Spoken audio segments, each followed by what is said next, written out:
ter um conceito de desenvolvimento integrado. Quer dizer, tudo o que nós fazemos são instrumentos, por exemplo, infraestrutura são instrumentos, são meios, não são finalidades. A finalidade é dinamizar a economia, é criar emprego, é reduzir a pobreza, melhorar a qualidade de vida das pessoas.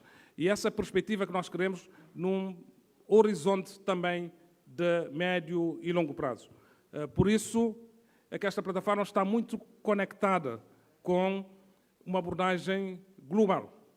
Partimos do nacional, a estratégia de desenvolvimento sustentável, a ambição 2030, para o regional e o local. E conectar estas dimensões é fundamental para sermos muito mais eficazes, muito mais eficientes na produção de resultados. Será um instrumento importante, porque as assimetrias regionais estão aí nas localidades, estão nas ilhas, estão nos concelhos. Se as políticas forem bem integradas e se os resultados forem bons, nós conseguiremos, em cada município, fazer a convergência. No fundo, nós temos municípios que têm níveis de pobreza mais elevados do que outros. Temos municípios cujo crescimento económico, cuja criação de riqueza é mais baixa do que outros. Nós queremos elevar os níveis. Fazendo discriminação positiva, lá onde nós temos níveis muito abaixo da média nacional, o próprio governo, as próprias políticas públicas nacionais têm instrumentos de discriminação positiva e temos estado a fazê-lo, não só através do Orçamento do Estado, mas através de políticas sociais, políticas de atração de investimentos, que deem prioridade aos municípios cujo nível do ponto de partida seja mais baixo do que os outros. Mas a intenção global é fazer todos elevarem, porque é isso que faz o desenvolvimento acontecer a nível de cada município e de cada concelho. Senhora Presidente, essas são as orientações nacionais que, acredito, depois serão traduzidas nos programas locais, tendo em conta que, como disse, que há uns municípios com maior desenvolvimento, outros com menos desenvolvimento, os problemas não são iguais em todos os municípios e é por isso que se fala muito em assimetrias regionais. Eu queria saber como é que isso se vai traduzir, essas linhas orientadoras que são nacionais e são gerais, como é que isso se traduz no programa que cada candidato do MPD apresenta em cada município. Muito bem, cada candidato está a trabalhar precisamente na base desta plataforma geral para ter em conta as suas especificidades. Repare, por exemplo, dou-lhe exemplo, o Fogo tem componentes de desenvolvimento económico ou de impulso económico diferente, por exemplo, do Sal. Nós, no Fogo, por exemplo, temos uma grande aposta que estamos a trabalhar já para implementar ainda antes do final do ano, a criação de uma zona económica especial ligada ao desenvolvimento de atividades relacionadas com o vulcão. Quer dizer, um ecoturismo com forte componente da valorização da zona de São das Caldeiras, iluminar e transformar o aeroporto de São Filipe como uma porta de entrada para voos noturnos e aumentarmos o fluxo de circulação para o Fogo, colocar São Filipe como um dos fatores de atratividade pelos seus sobrados, pela sua qualidade cultural, enquanto que o Sal, por exemplo, tem outros elementos, é mais um turismo balnear. Mas, do ponto de vista social, temos também diferenciação. Há ilhas que vão precisar ainda de um maior impulso, porque a sua dinâmica de criação de emprego é diferente de outras. Ilhas que têm o efeito das migrações, que não conseguem atrair e reter mão de obra, particularmente a juventude. Portanto, cada concelho vai ter que ter essas características específicas para poder fazer o seu programa e nós depois damos a configuração geral, partindo, por exemplo, dando um último exemplo, cada município, cada candidatura vai trabalhar numa perspectiva de desenvolvimento da ilha. Nessa perspectiva de desenvolvimento da ilha, depois vamos fazer com que o município faça parte e integre as suas propostas nesse desenvolvimento da ilha. Portanto, essa é a proposta de cada candidato. Falou também na questão de refletir o plano de desenvolvimento, o plano estratégico de desenvolvimento sustentável nesses programas.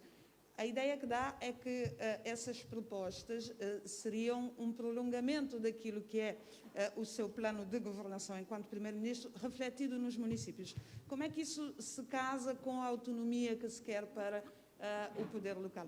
Não é um prolongamento, é cada candidato, cada município tem o seu programa, mas temos de ter em conta que estamos num país, que temos orientações de desenvolvimento a longo prazo para o país, que os municípios fazem parte do país. Portanto, a autonomia tem a ver com aquilo que é as suas competências próprias de governação, as suas competências próprias de ação e de intervenção. E também os domínios em relação aos quais os municípios intervêm. Isto fica salvaguardado, portanto, não há uma imposição de cima para baixo relativamente às propostas e às orientações e às opções. Há a procura de consistência, de coerência e de sinergia entre o nacional e o local. E o nacional não é apenas uma soma do local, é a contribuição que cria valor para a globalidade dos cabo-verdianos. Portanto, com esta plataforma diz que tenta-se não fazer mais do mesmo. O que vai mudar? O que quer dizer com esta frase? O que é desafio é melhorar de uma forma substancial a governação municipal, é um dos desafios. Outro desafio é uma conexão muito forte com o desenvolvimento, uma boa articulação entre o desenvolvimento local e a Estratégia de Desenvolvimento Sustentável, a Ambição 2030. Outro desafio é uma forte aposta na dinamização da economia. Se até agora os municípios têm estado a fazer, nós vamos reforçar, porque é preciso criar emprego, é preciso criar condições, nomeadamente de retenção e atração da nossa juventude e melhorar a qualidade de vida. Portanto, são desafios que nos impomos a nós mesmos para melhorarmos todo o nível e índice de desenvolvimento local. Portanto, já definiram uma estratégia concreta para estas eleições, já que sem comícios, sem porta a porta, como atingir a grande massa? Bom, a nossa estratégia não vou divulgar, mas de uma forma geral perceba a preocupação.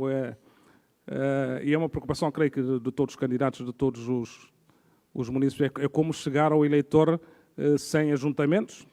Comícios, não vejo viabilidade de fazer comícios, a não ser neste ambiente aqui, de máximo 100 pessoas, essa limitação.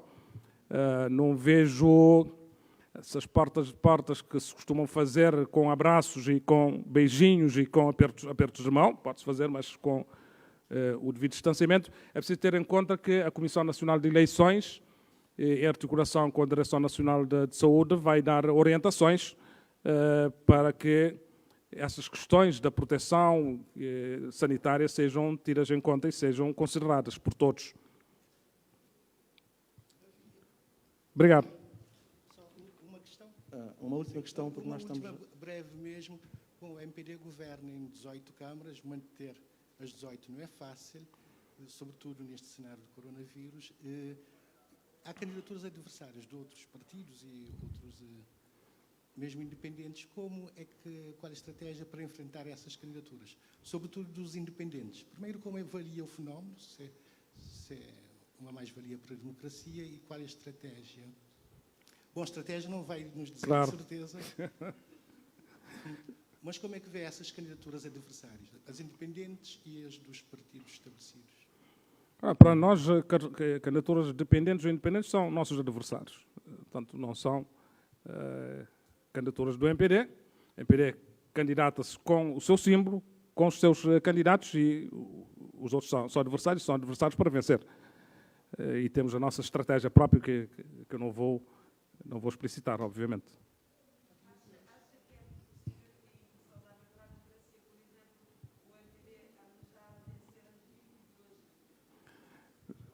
Se os cabo-verdianos nos derem 22 câmaras, nós governamos as 22 câmaras e não tem nada a ver com a qualidade da democracia.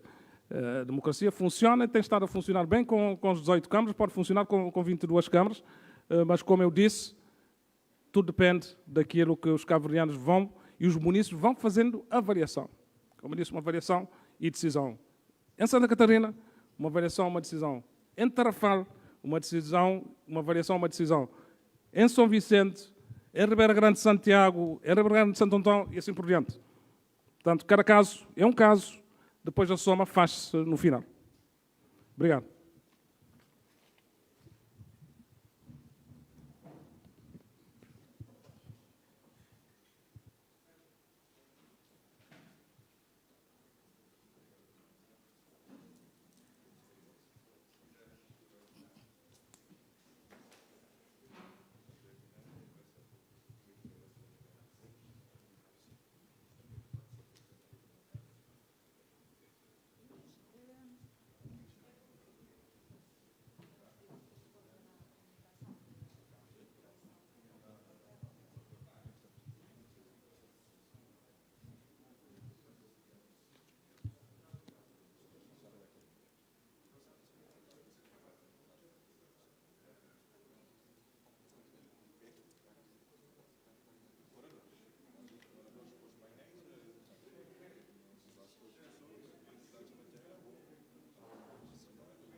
depois eu queria não recupera a página, tinha aquela página Cabo Verde, que era que tinha feito com conferência de Cabo Verde, mas nesse momento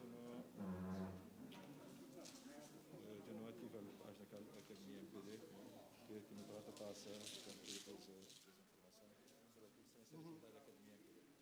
Ao fim e ao cabo, não queria tornar o partido obviamente será em princípio de eleições, mas o partido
Bom dia. Vamos dar início à nossa webinar, que vai debater a plataforma do MPD.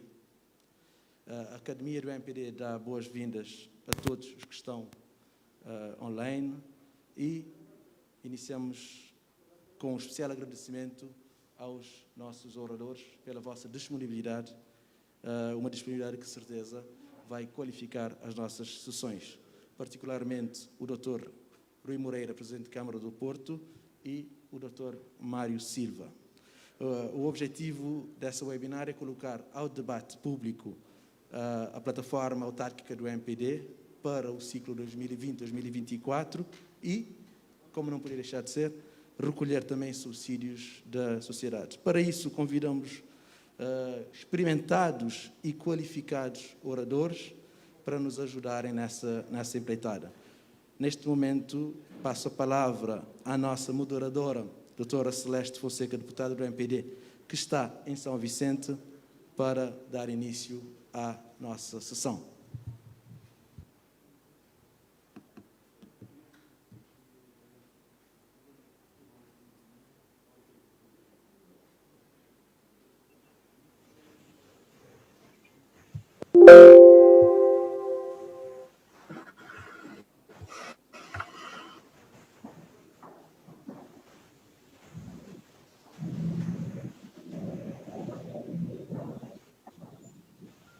Patrícia, consegues ouvir alguma coisa?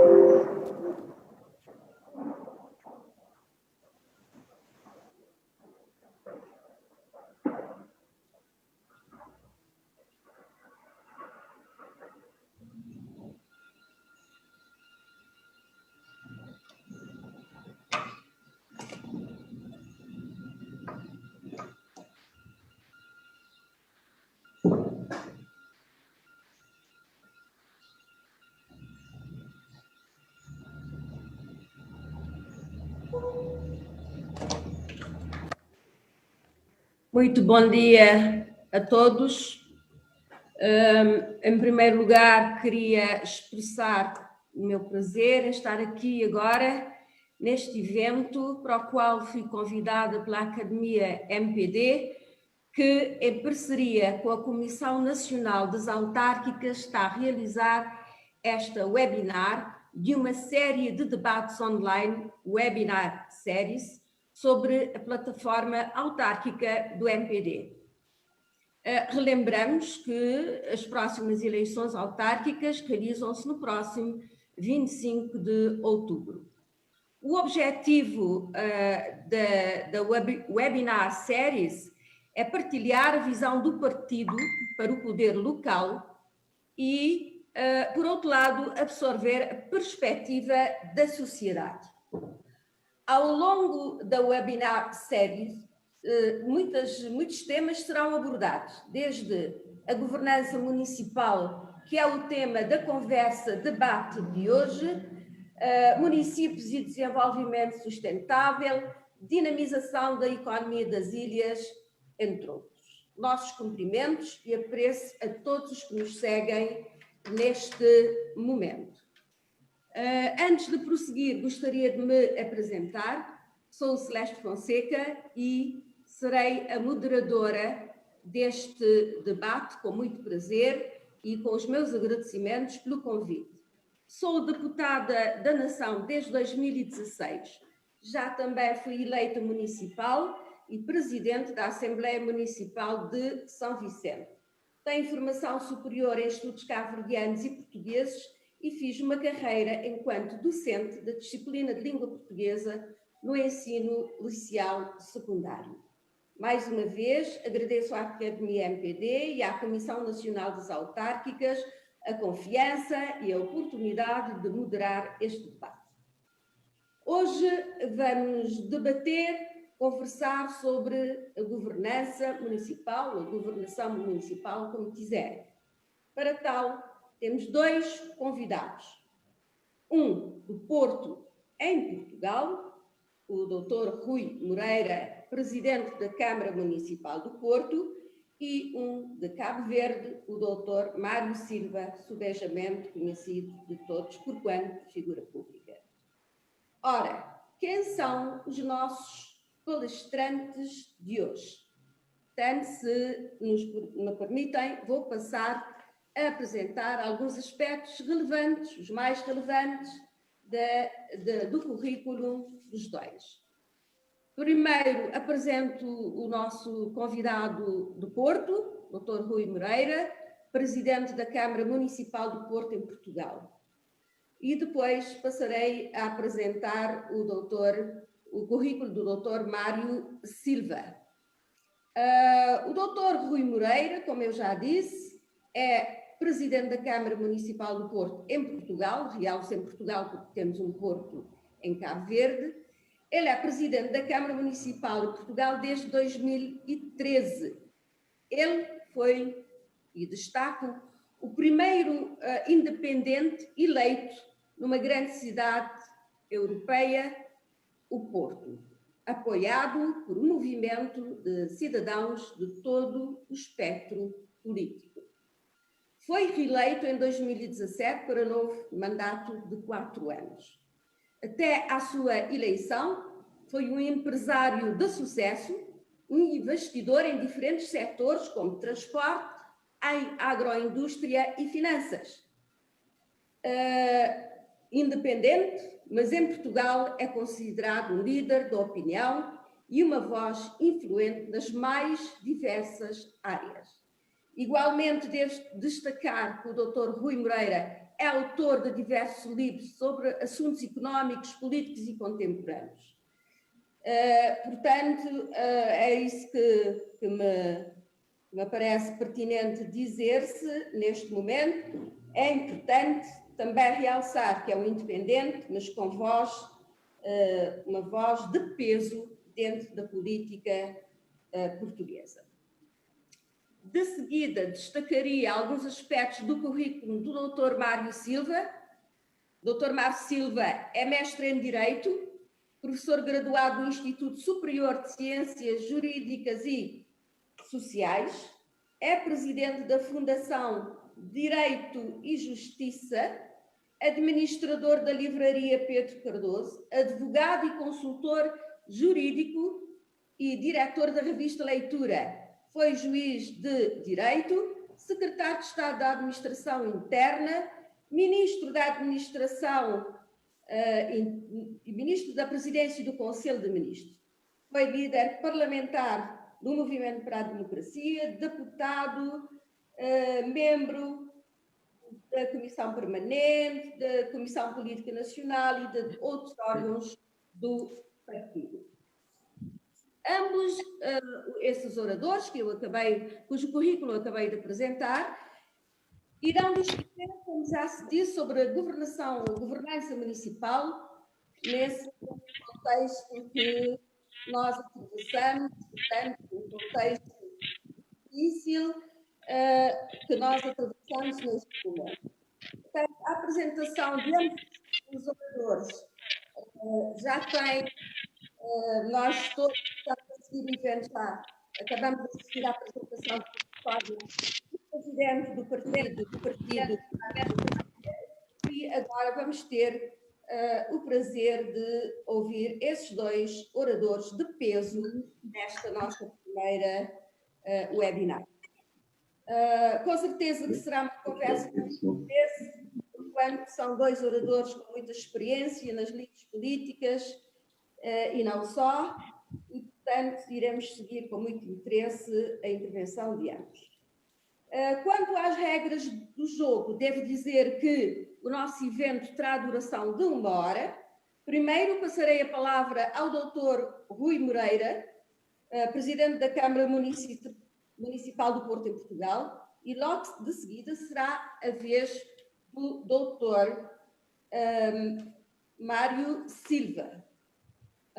Portanto, 1 hora para o evento. O moderador já vai com mais de 5 minutos, se calhar, mas tinha 5 minutos para essa intervenção inicial. Cada orador terá um tempo de 15 minutos para a sua explanação e, após a explanação, seguir-se-á um período de interação com a plateia, que com certeza irá questionar, fazer perguntas, etc. Haverá um período de encerramento, 5 minutos para cada orador. Desta vez será o Dr. Mário Silva a encerrar em primeiro lugar e, de seguida, será a vez do Dr. Rui Moreira, o moderador, eu. Portanto, encerramento, 5 minutos para cada... Terei 5 minutos para o encerramento. Quanto à interação com a plateia, nós agradecíamos que quem fizesse as perguntas consumisse no máximo 2 minutos. Teremos sequências de 3 perguntas, seguida de uma resposta. Portanto, meus senhores, minhas senhoras, seguidores, eu termino esta primeira intervenção da minha parte, como moderadora, e passava a palavra ao Dr. Rui Moreira, Presidente da Câmara Municipal do Porto. Bom dia, Sr. Doutor, Sr. Presidente da Câmara, seja bem-vindo. Muito bom dia, queria cumprimentar a nossa moderadora, a Sra. Professora Maria Celeste, o Sr. Dr. Mário Silva, todos aqueles que nos estão a ouvir, dizer que gostava mais de estar em Cabo Verde convosco a fazer esta conferência e espero poder voltar a Cabo Verde já em novembro, se as condições o permitirem, mas é para mim uma grande honra estar presente neste debate sobre um tema tão importante como a questão autárquica. E, naturalmente, não consigo fazer uma intervenção sem falar no tempo especial que nós estamos a viver. Um tempo que nós convivemos, uma pandemia que afeta todo o mundo e, naturalmente, tem particular impacto também nas nossas autarquias. Tem, desde logo, um impacto orçamental inesperado. Nós calculamos, para terem uma ideia, que o orçamento municipal, em termos daquilo que sejam as suas receitas, no próximo ano terá uma redução de qualquer coisa como 15%, numa altura exatamente em que a população exige mais às autarquias, nomeadamente em termos de despesa corrente, porque as circunstâncias especiais com que estamos confrontados exigem, desde logo, medidas que têm a ver com o combate à pandemia e que nós todos estamos a tomar e que exigem, de facto, este incremento de despesa corrente e, por outro lado, de medidas de auxílio a pessoas que tinham a sua vida organizada e, subitamente, fruto desta pandemia, se veem numa situação desregrada e de grande sofrimento. Na cidade do Porto, o maior impacto, naturalmente, e como podem esperar, foi o impacto que ocorre no setor do turismo. Nós estamos com uma quebra. O turismo é uma coisa nova na cidade do Porto, que tem cerca de uma década. Há 10 anos atrás o Porto não tinha praticamente turismo. O Porto foi descoberto pelo turismo, foi feito um grande esforço de reabilitação. Esse esforço foi um esforço acompanhado do setor público, naturalmente, do município do Porto, mas também de muitos investidores privados. Subitamente, por resultado da pandemia, esta redução foi uma redução de cerca de 70% da atividade, o que provoca, naturalmente, enormes constrangimentos. Aquilo que a autarquia fez foi tentar ajustar a sua estratégia para lidar com esta situação.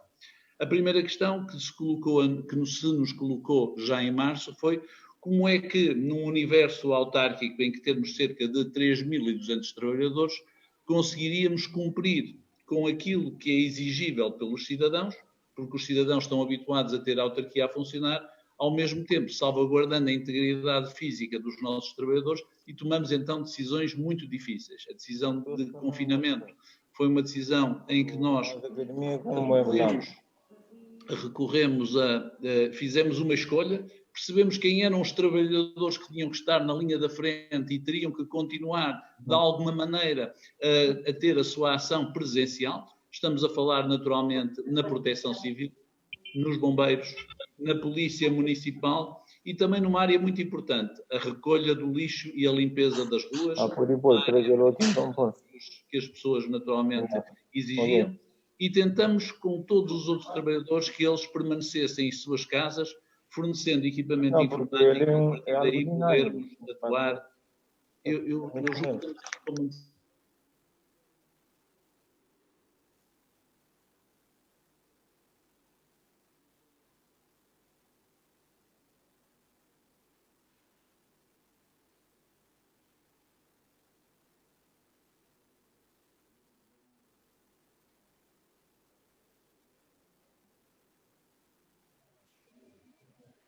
Agora conseguem-me ouvir? Conseguem-me ouvir agora?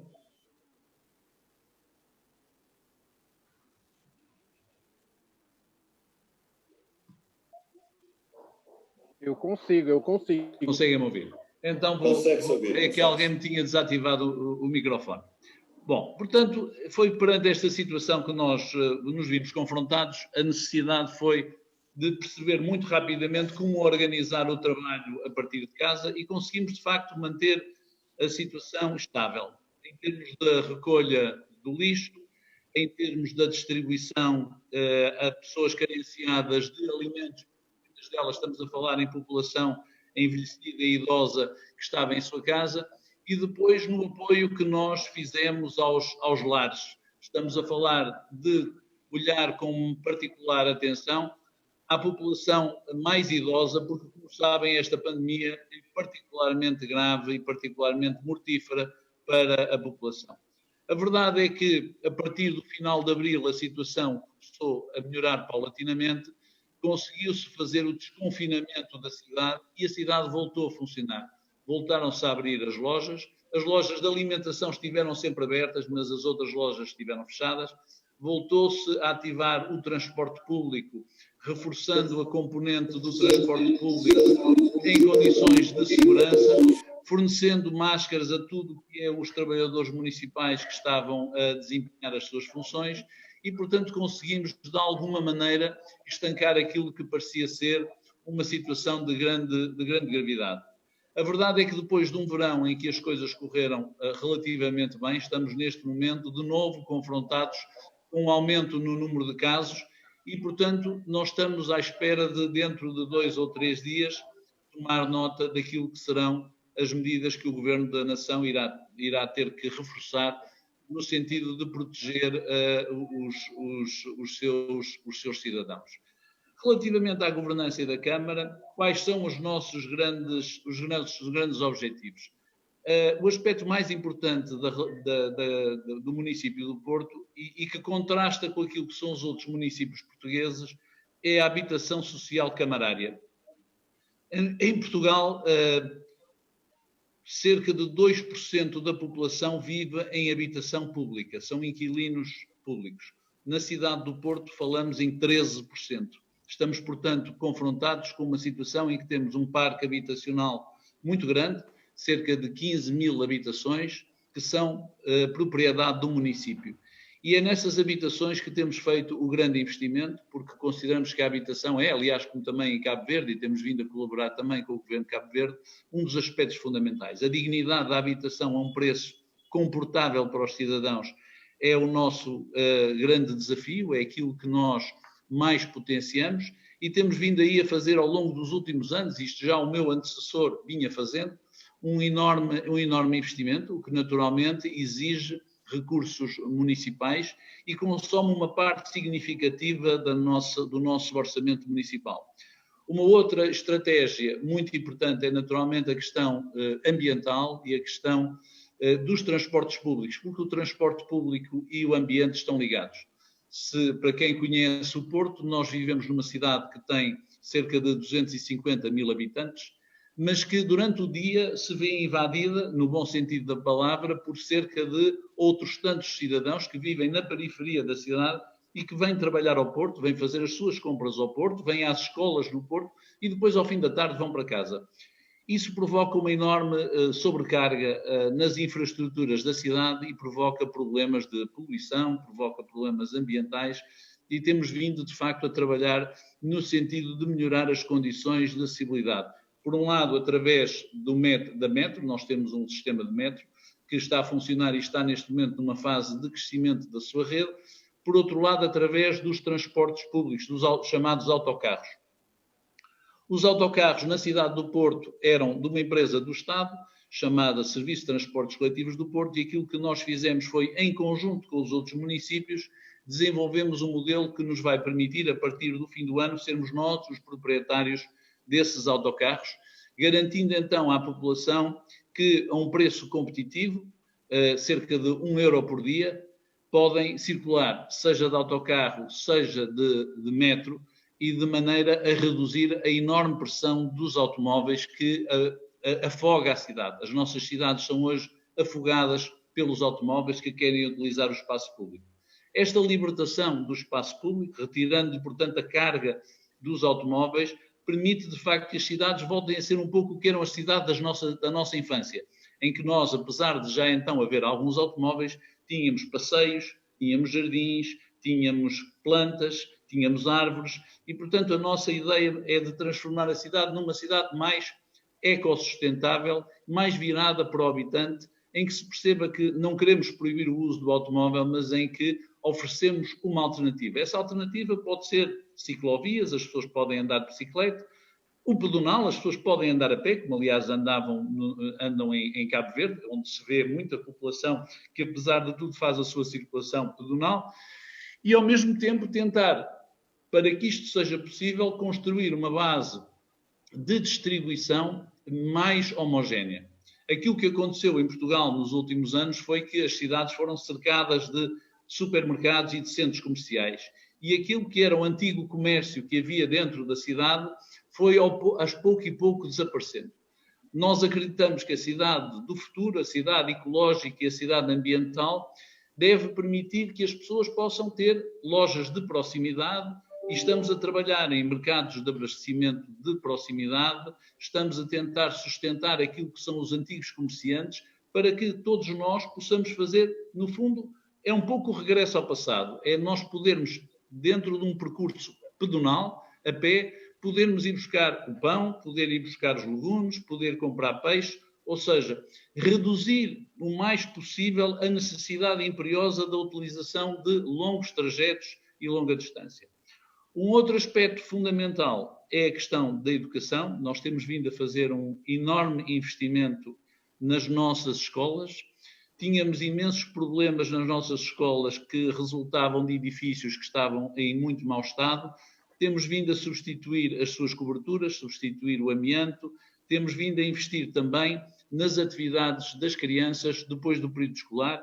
Ou seja, nós queremos que as crianças vão para a escola não apenas para a sua aprendizagem, para a sua educação, mas terem também depois um conjunto de atividades propiciadas pela Câmara que libertem os pais da necessidade de serem eles a organizar isso. Nós temos um conjunto de atividades extracurriculares que passa pela cultura, que passa pela música, que passa pelo desporto, em que a criança pode ficar na escola até à hora em que os pais têm condições para os ir buscar.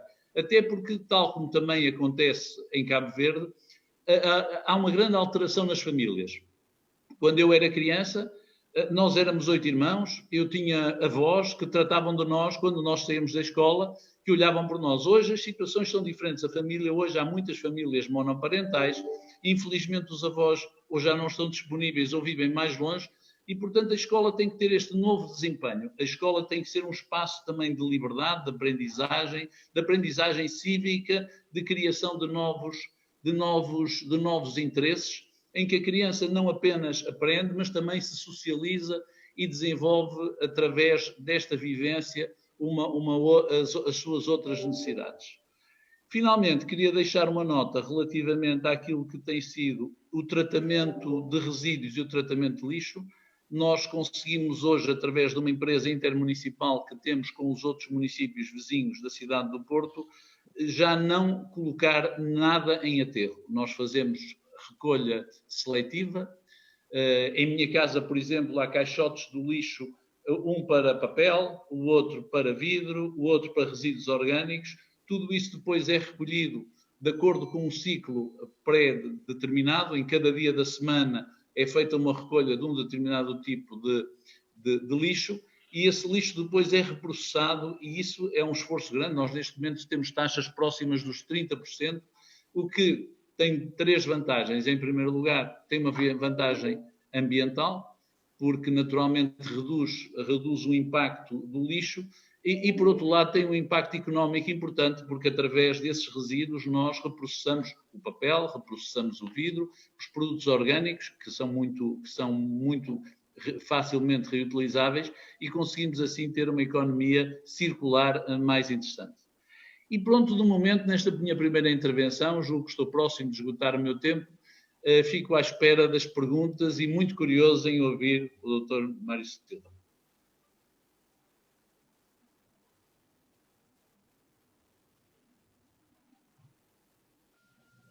Muito obrigada, Dr. Rui Moreira, pela comunicação. Foi impecável quanto ao tempo, nós agradecemos.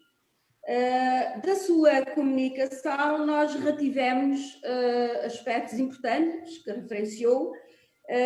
Começou por abordar uma questão incontornável, que é a questão do impacto orçamental inesperado adveniente da crise sanitária que o mundo vive e a que o Porto não foge, numa altura, paradoxalmente, em que a população exige mais da governação local. Portanto, refere, por exemplo, a quebra no turismo, que é importante e que Cabo Verde vive neste momento. Mas governar uma Câmara tem a ver com saúde, educação, infraestruturas, etc. E, neste sentido, também debitou informações importantes ao nível da habitação, da questão ambiental, dos transportes públicos, da educação, do tratamento de resíduos, etc. Portanto, deixa cá aspectos importantes para a nossa reflexão. De seguida, passarei de imediato a palavra ao Dr. Mário Silva para apresentar a sua comunicação. Tem a palavra, Sr. Doutor. Obrigado, deputada Celeste, moderadora deste painel. Gostaria de um cumprimento especial ao Dr. Rui Moreira, que nos fala da cidade invicta, sendo certo que Porto é também cidade de muitos cabo-verdianos. Cumprimento também o Dr. Luís Carlos, ilustre deputado desta nação. Agradeço aos organizadores deste evento o convite que me foi formulado para participar neste debate, no momento em que a campanha eleitoral bate-nos à porta, desejando que seja rica, imaginativa, em discussões programáticas. Esta minha intervenção é fruto de décadas de prática, estudo, formação e discussão em torno dos municípios, no país e no estrangeiro. Vou utilizar os meus 15 minutos para colocar à discussão um conjunto de tópicos que considero importantes, sem prejuízo de podermos discutir outros que considero igualmente merecedores da nossa atenção. No dia 15 de dezembro de 1991, a realização das primeiras eleições municipais gerais por sufrágio universal e direto fechou o ciclo eleitoral desse ano, depois das legislativas e presidenciais. Nunca os cabo-verdianos tinham tido, ao longo da sua história, esta oportunidade, partindo do facto de que o sufrágio universal foi exercido no dia 30 de junho de 1974, em eleições constituintes, e o regime de partido único não realizou eleições dos titulares dos órgãos municipais. Dito isto, já estão a adivinhar a sequência e a conclusão. No dia 15 de dezembro de 2021, comemora-se o 30º aniversário de realização dessas eleições, que constituem o momento fundador do poder municipal democrático cabo-verdiano. Ainda no mês de dezembro, mas a 30 de 2021, comemora-se o 30º aniversário da entrada em vigor da Lei de Criação do Município dos Mosteiros, na Ilha do Vulcão, depois de 2 tentativas falhadas até à independência e de recusa da sua criação no regime do Partido Único. E a terceira foi de vez, para o orgulho de todos nós, sendo de lembrar que o seu êxito despoletou o movimento de criação de novos municípios como fator de desenvolvimento. Estas 2 datas merecem comemoração. Entre mentes, a Câmara Municipal da Praia tem que estar à altura da sua responsabilidade e erigir na capital do país um monumento aos municípios cabo-verdianos, sem esquecer que a Associação Nacional dos Municípios terá que assumir como uma das suas principais missões para 2021 estas comemorações como um momento de difusão dos ideais da cidadania municipal. É, pois, sob o manto do simbólico que começa esta minha intervenção, tendo sempre como pano de fundo a constatação de que o êxito dos municípios cabo-verdianos e a sua contribuição para o desenvolvimento humano não precisam de ser ressaltados, por saltarem à vista de todos e serem caso único em África de expressão portuguesa. Por isso, podemos dizer, sem risco de ser desmentidos, que o poder municipal democrático constitui uma das grandes construções desta Segunda República. Quando falamos dos municípios cabo-verdianos, impõe-se registar que são muito antigos, existindo desde finais do século XV, e fazem parte da nossa identidade histórico-cultural. Estamos a falar de um sistema institucional constituído por 22 municípios, 11 dos quais pequenos, 8 de média dimensão e apenas 3 grandes, à nossa escala, claro está, salvamos o critério da população. Não existe representação do Estado junto dos municípios.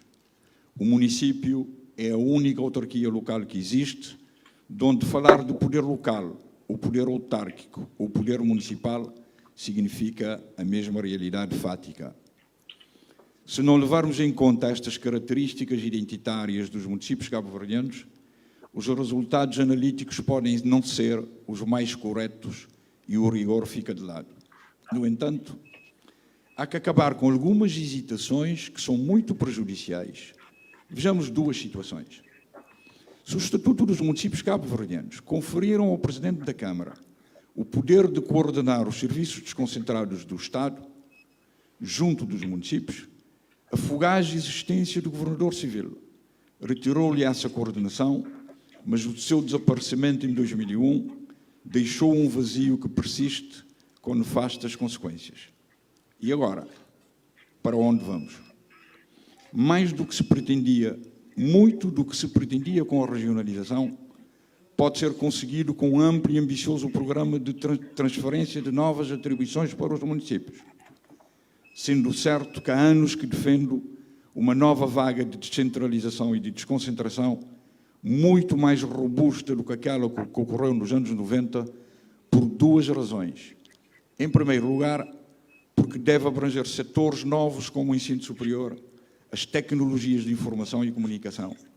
Em segundo lugar, existem atribuições que por lei pertencem aos municípios, mas que têm vindo a ser perseguidas pela administração central, fruto do imobilismo reinante.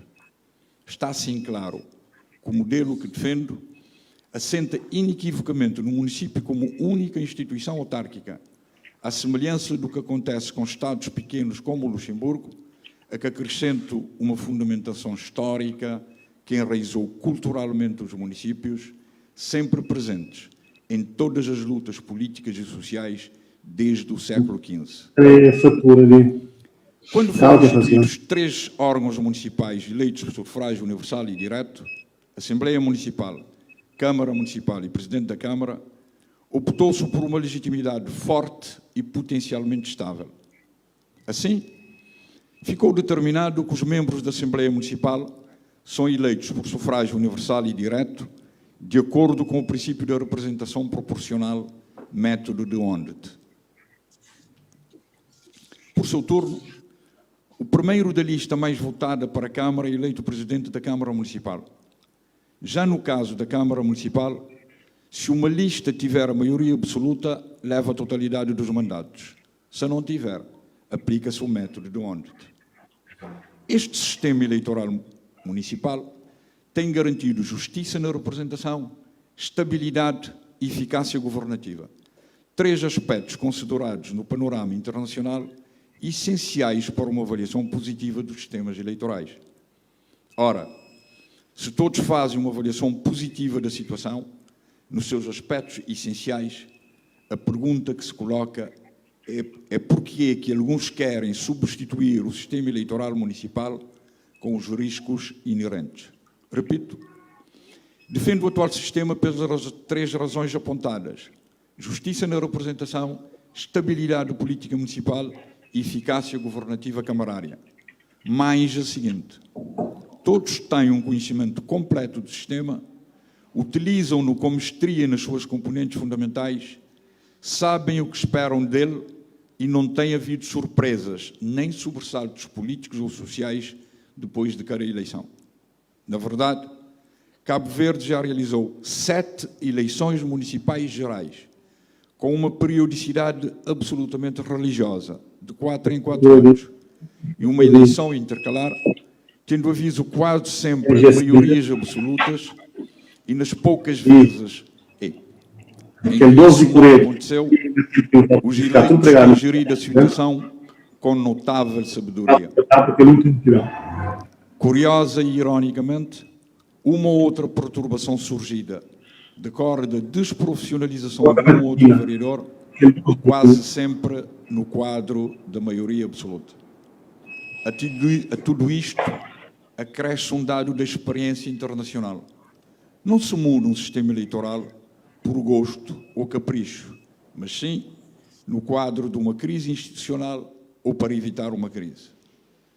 Os ajustes mais importantes que têm que ser feitos prendem-se com a organização e o funcionamento dos citados órgãos e a maneira como se interrelacionam, de forma que haja maior responsabilização política do Presidente da Câmara e da Câmara Municipal e maior condicionamento no exercício de alguns poderes do Presidente. Dos 3 órgãos referidos, a Assembleia Municipal é o mais frágil de todos. Impõe-se uma aposta forte na sua organização e no seu funcionamento.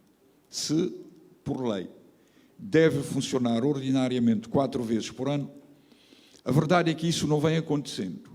E quando acontece, funciona à pressa por 2 ou 3 dias. A oposição municipal não dispõe de instrumentos legais suficientes e o normativo que existe nem sempre é respeitado. É um órgão relativamente dependente da Câmara e do seu Presidente e impõe-se medidas urgentes e radicais de reforma para que seja verdadeiramente um órgão de orientação política e de fiscalização em prol de uma verdadeira democracia municipal. Neste sentido, tenho dificuldade em compreender porque é que o partido ou o grupo de cidadão vencedor leva em regra a totalidade dos lugares da mesa da Assembleia Municipal no momento da eleição, quando os bons princípios democráticos aconselham que seja plural. Os eleitos municipais têm uma oportunidade de começar a alterar este estado de coisas a partir da próxima eleição e, se não o fizerem, a lei o fará por eles mais dia, menos dia. Se o Estatuto dos Municípios dispõe de alguns preceitos sobre os grupos políticos municipais, é inevitável avançar-se para um verdadeiro Estatuto da Oposição Municipal. Aliás, pressuposto pela Constituição da República, ultrapassando de vez a concepção da origem francesa novecentista de que as Assembleias Municipais são órgãos meramente administrativos. Podem ter sido, sim, no passado, mas deixaram de o ser. A Assembleia Municipal deve ser organizada para funcionar mensalmente. De contrário, corremos o risco de forte distorção do sistema.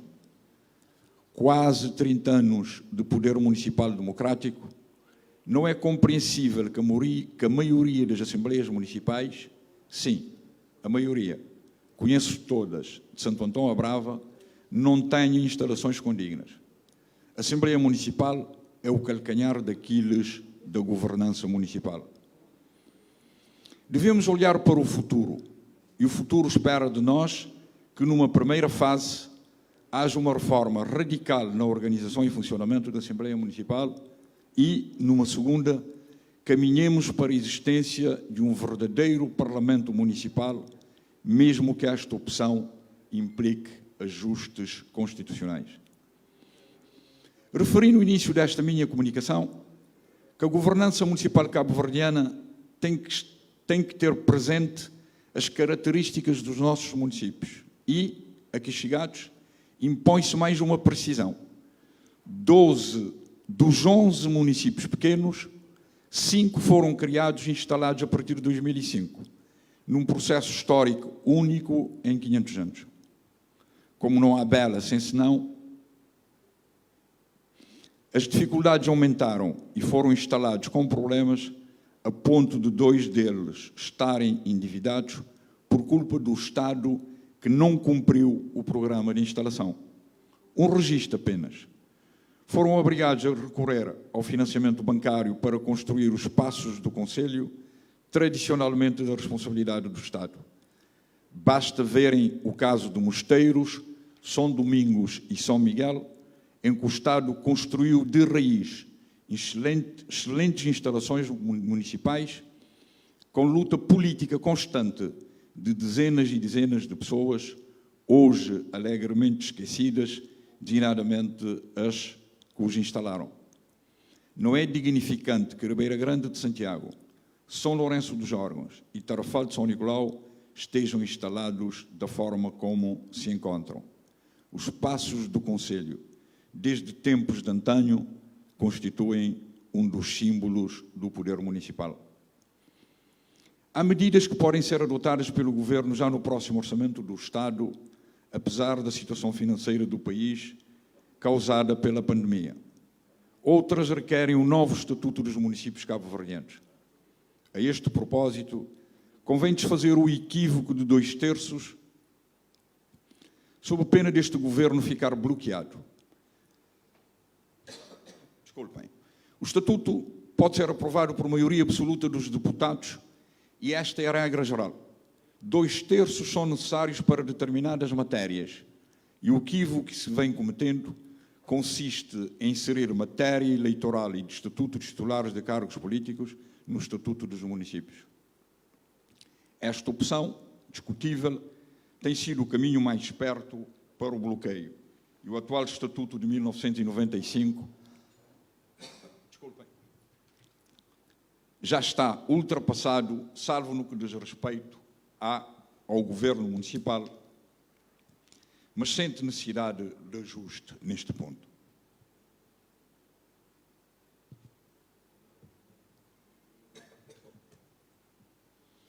Os projetos apresentados até hoje,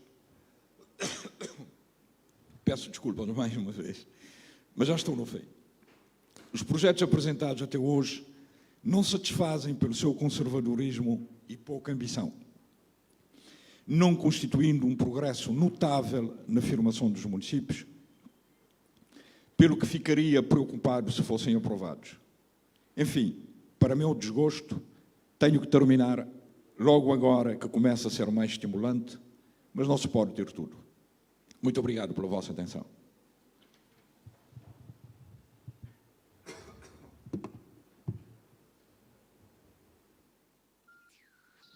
Muito obrigada pela comunicação, Dr. Mário.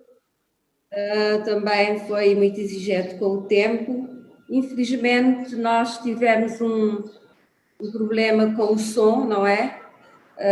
Ouvia-se alguma coisa, mas não se percebia muita coisa, não se percebia praticamente nada. Os internautas fizeram-nos saber da situação e eu própria dei conta atempadamente da situação, comuniquei aos técnicos e ao que se diz estão a tratar de melhorar a qualidade do som que estamos a receber.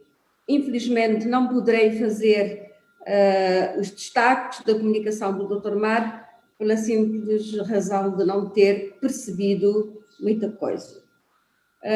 Não sei se será possível alguém fazer os destaques, talvez o colega Luís Carlos Silva, não sei. Seria interessante porque muita gente também não percebeu bem a comunicação.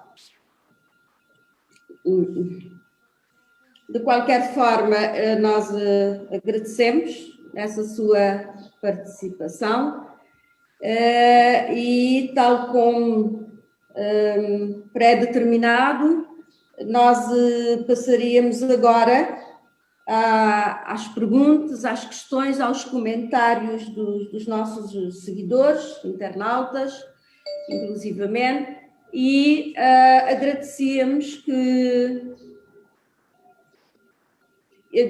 que quem quisesse inscrever-se ou mandar perguntas podia dispor de 2 minutos, cada pessoa vai dispor de 2 minutos, uma sequência de 3 questões e depois passarei a palavra aos oradores. Estamos disponíveis, ainda não me chegou nenhuma questão, até o momento não chegou nenhuma questão.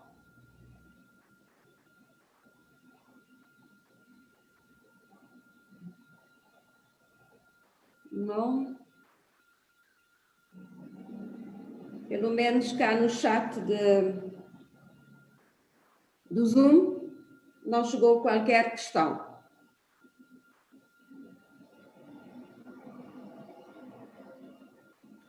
Bem, não havendo questões da parte de quem nos segue,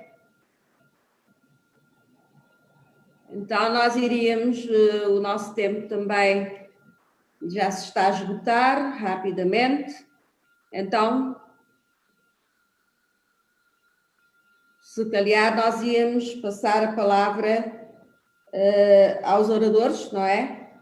Para o encerramento, uma síntese, como entenderem bem, para encerrar a sua participação nesta webinar.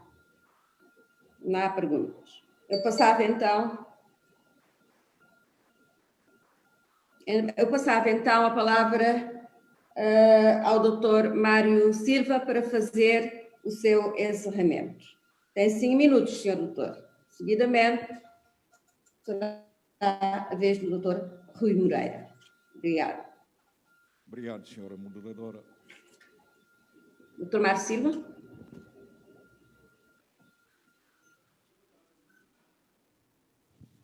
Vou aproveitar estes 5 minutos para dizer que 2021 é o ano do 30º aniversário das primeiras eleições municipais e da criação do Conselho de Mosteiros, datas que, do meu ponto de vista, o país devia comemorar com afinco.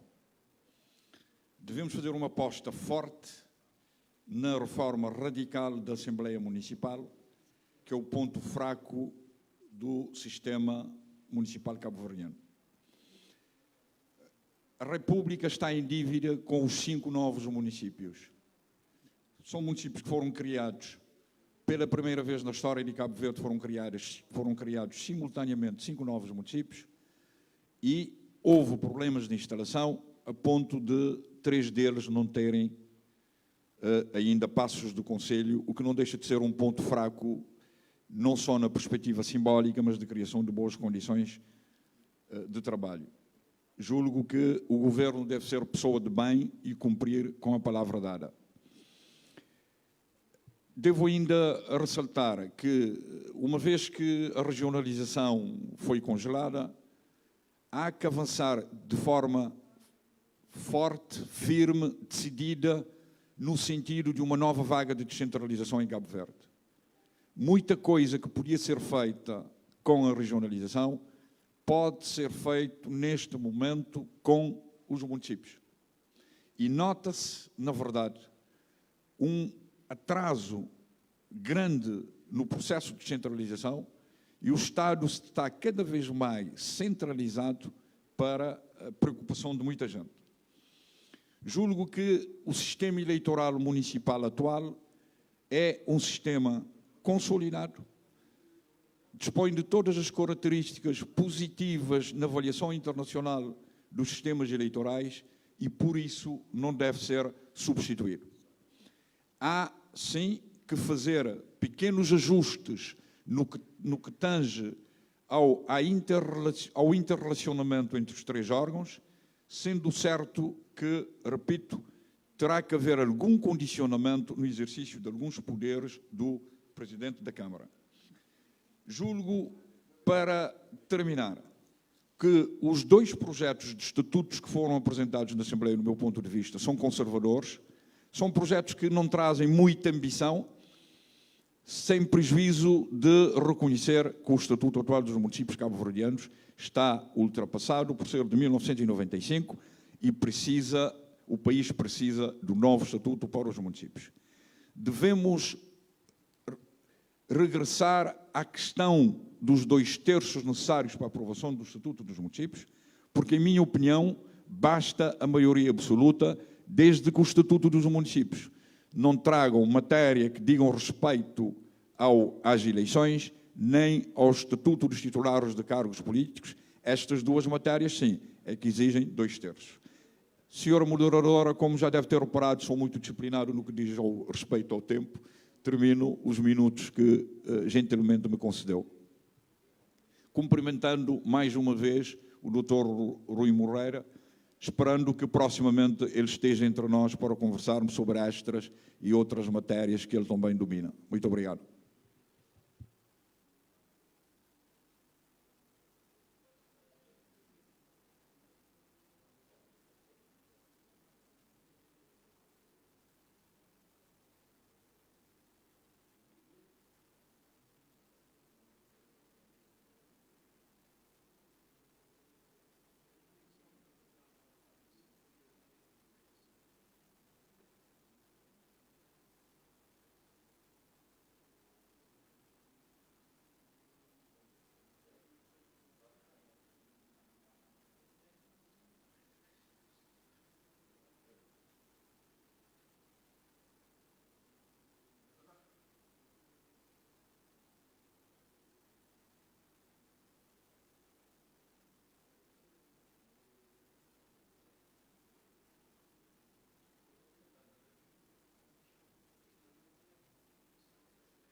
Bem, muito obrigada, mas não tinha sido desativado pelo anfitrião, eu não estou a ativar, já está. Eu, portanto, depois deste encerramento, do Dr. Mário Silva, eu passava então ao Dr. Rui Moreira a fazer o seu encerramento. Obrigada.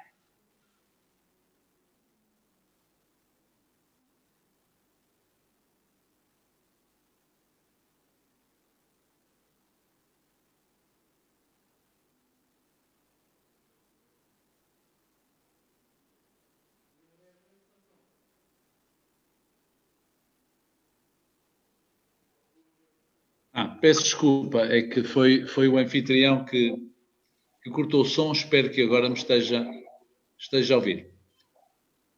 Muito bem, eu peço desculpa de não ter ouvido o Sr. Dr. Mário Silva e por isso compreenderão a dificuldade em fazer o resumo da questão. Ainda assim, queria deixar uma mensagem a todos. Espero que as vossas eleições autárquicas decorram como sempre decorrem, com grande animação. Desejo-vos sucesso. Espero poder voltar, como digo, em novembro, quando estar em Cabo Verde, e irei estar presente no Mindelact, que a Câmara Municipal do Porto apoia. Gostaria de deixar também uma mensagem a todos os autarcas. Este é um tempo particularmente difícil e desafiante, como a senhora professora Maria Celeste, aliás, assinalou.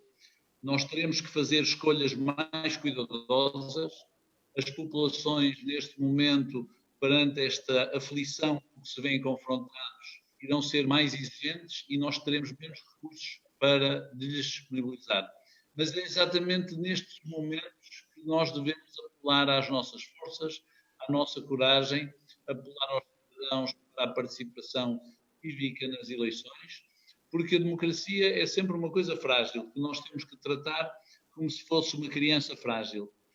Não é a vivência normal dos seres humanos, não é a democracia. A democracia é uma enorme conquista e esse é um dos grandes tributos que Cabo Verde tem. Eu gosto muito de Cabo Verde, onde tenho muitos amigos, mas acima de tudo tenho um enorme apreço pelo sentimento cívico das populações e espero que rapidamente nos possamos encontrar e ter que dispensar esses meios tecnológicos que, como nós ainda hoje podemos verificar, não substituem o contacto social entre todos nós. Portanto, para todos, muito bom dia e muito obrigado, e foi um prazer estar convosco.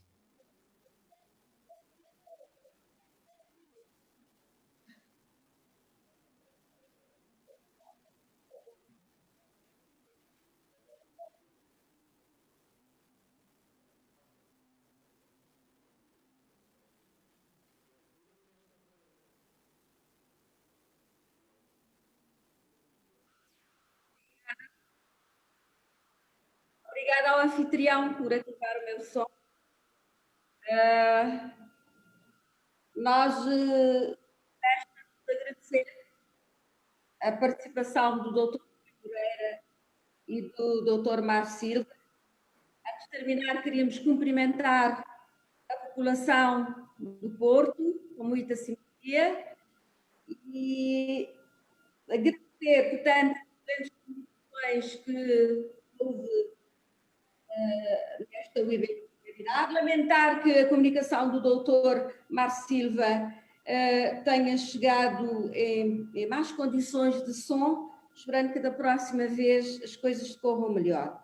Nós, antes também de terminar, queríamos relembrar que há uma série de debates, portanto, é uma webinar SES à volta da nossa plataforma autárquica e esperamos que a adesão vá crescendo e que da próxima vez teremos um público mais participativo a questionar e a perguntar. Portanto, muito obrigada a todos, tenham a continuação de um bom dia e quero agradecer à Academia no convite que me foi feito. Muito obrigada a todos, bom dia. Terminamos aqui esta webinar. Obrigada.